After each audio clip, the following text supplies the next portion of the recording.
과학계의 다양한 이슈를 소개해드리는 사이언스 매거진 시간입니다. 네, 이번에는 IT 칼럼니스트 이호은 씨와 함께 최신 ICT 트렌드를 알아보겠습니다. 안녕하세요. 안녕하세요. 네, 오늘은 어떤 IT 트렌드를 소개해 주실 건가요? 예, 지난 5일 미국에서는 애플이 주최하는 세계 개발자 회의, 그러니까 WWDC 2017년 행사가 열렸습니다.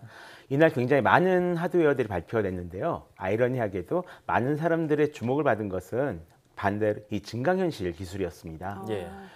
이로써 페이스북, 구글, 마이크로소프트, 인텔에 이어서 애플까지 주요 ICT 회사들이 모두 증강현실과 이 가상현실 시장에 참여하게 되었습니다. 그동안 VR이 미래라고 말하면서도 예전 3D TV처럼 혹시 좀 실패한 기술이 되지 않을까 걱정했던 분들에겐 굉장히 좋은 소식이었을 것 같은데요. 이렇게 모든 회사들이 다 들어왔다는 것은 분명히 이 기술에 미래가 있다, 이런 말이거든요. 예. 그래서 오늘은 이 ICT 회사들이 지금 무엇을 하고 있으며 앞으로 무엇을 할 것인지 그 이야기를 한번 좀 풀어볼까 합니다. 굉장히 흥미진진한 이야기가 나올 것 같은데, 애플이 주최한 개발자 회의이기는 하지만 페이스북, 구글, 인텔, 애플 다 참여를 했다니까 상당히 기대가 되거든요. 그중에서 먼저 애플이 어떤 증강현실을 준비하고 있는지 좀 살펴볼까요? 예, 이번에 애플이 선보인 것은 그 구글 글래스 같은 새로운 하드웨어는 아니고요. 올해 가을에 선보일 iOS 11에 새롭게 이 증강현실 기능이 들어갔습니다. 이를 통해서 세계 최대의 증강현실 플랫폼이 되겠다라는 것이 애플의 좀 야심찬 계획인데요. 예. 일단 개발자들은 지금이라도 이 AR 키트를 다운받아서 아이폰용 앱을 만들 수가 있습니다. 이 포켓몬고 게임을 해보신 분들은 아시겠지만 이 AR은 현실 세계의 이미지 위에 컴퓨터 그래픽을 좀 더 씌워서 어떤 가상현실을 보여주는 그런 거잖아요. 예. 이때 자연스럽게 현실과 그래픽이 조화를 이루는 것이 굉장히 중요한데요. 이날 선보인 애플의 증강현실 화면은 굉장히 자연스러웠다는 것이 좀 사람들의 평입니다. 자연스러웠다는 평가를 받았는데, 그럼 애플이 내놓은 AR 증강현실은 성공할 수 있을 거라고 보시나요? 어떻게 전망할 수 있을까요? 일단 성공할 가능성은 굉장히 높다라고 할 수 있겠습니다. 일단 애플이 제시하는 AR 랩은 게임이나 쇼핑, 산업 디자인 같은 곳에 쓸 수 있다라는 건데요. 예. 다른 AR 개발 플랫폼과는 달리 이번에 머리를 상당히 영리하게 썼습니다. 그러니까 미리 인프라를 충분히 깔아놓고서 AR 개발 툴을 공개했다, 이렇게 이해할 수가 있는 거죠. 일단 이 AR 킷으로 만든 앱은 아이폰 6S 이후에 나온 모든 이제 아이폰과 아이패드에서 사용을 할 수가 있습니다. 아이폰 6S가 나온 지 한 1년 9개월 정도가 지났으니까요. 사실상 지금 사용하고 있는 대다수의 아이폰과 아이패드에서 이 AR 킷으로 만든 증강현실 앱을 바로 이용할 수 있다라는 건데요. 그 수가 대략 8억 대 정도에 달합니다. 8억 대, 예. 어마어마하네요. 그렇죠.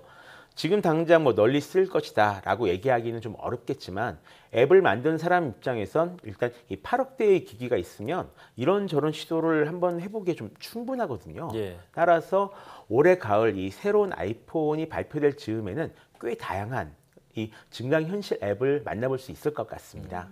아이폰 5나 5S 이 같은 기기를 쓰시는 분들은 좀 실망할 수도 있는 그렇죠. 소식이기는 한데, 사실 이 증강현실이라는 게 애플이 공개를 하기 전에 마이크로소프트나 다른 기업들도 굉장히 일찌감치 선보였던 분야 아닙니까? 네, 맞습니다. 예. 솔직히 이런 면에서는 구글이 좀 굉장히 억울한 면이 좀 있습니다. 처음에는 증강현실이라고 이제 딱 꼬집어서 얘기를 하지는 않았지만 이런 증강현실 기술에 어떤 관심을 불러일으킨 것은 분명 이제는 개발 중지된 그 구글 글래스였거든요. 거기에 더해서 프로젝트 탱고라는 이 AR 프로젝트를 3년 전서부터 이미 진행을 해오고 있었습니다. 이를 통해서 AR 기술을 일종의 생활 도구로 사용할 수 있다라는 것을 이제 널리 알리기도 했었고요. 하지만 이번 애플 발표로 AR의 중심이 한 방에 이 애플로 넘어가 버린 셈입니다. 구글은 애플과는 달리 이런 AR 플랫폼 구축에는 완전 실패했다라고도 얘기할 수가 있는 상황이거든요. 물론 여기서 호락호락 물러설 구글이 아니죠. 그렇겠죠. 지난 예. 5월 17일 열린 구글 연례 개발자 컨퍼런스인 구글 I/O에서는 그 구글이 좀 새로운 이 증강현실 앱 구글 렌즈를 선보였습니다. 인공지능과 증강현실이 결합된 그런 앱인데요.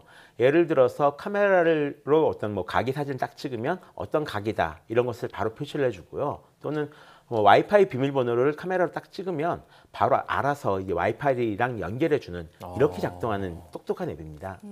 근데 원래 구글은요, 이 가상현실, VR에 조금 더 집중하지 않았습니까?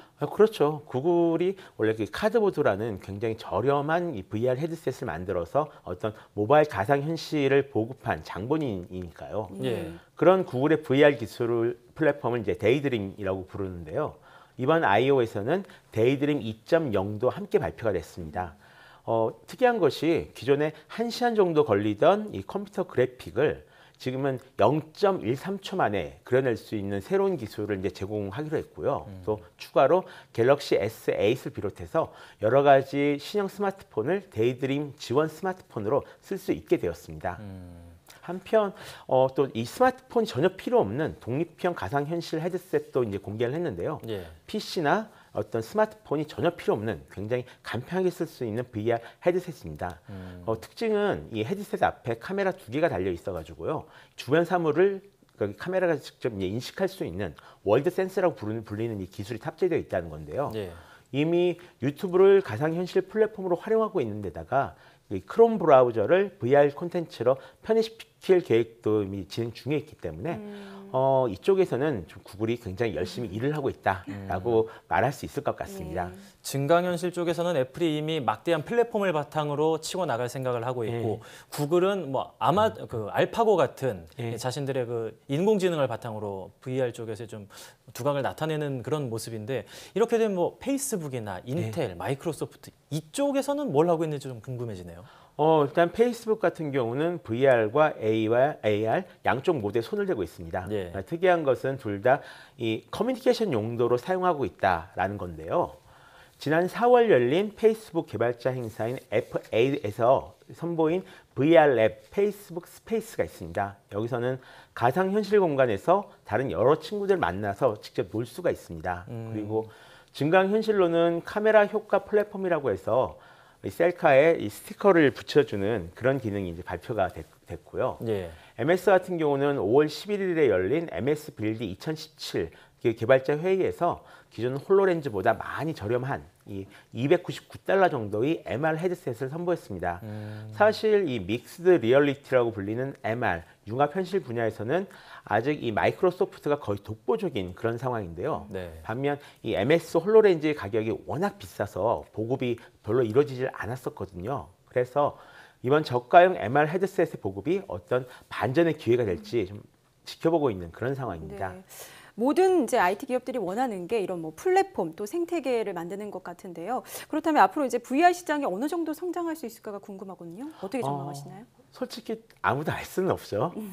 하지만 이 몰입형 가상현실 같은 경우는 지금 어떤 테마파크의 놀이기구 형태로 굉장히 많이 채택되고 있는 그런 상황이고요. 네. 증강현실 같은 경우는 다재다능한 좀 도구로 쓰일 가능성이 굉장히 높아진 그런 상황입니다. 그러니까 점점 자기가 있을 곳을 찾아가고 있는 거죠.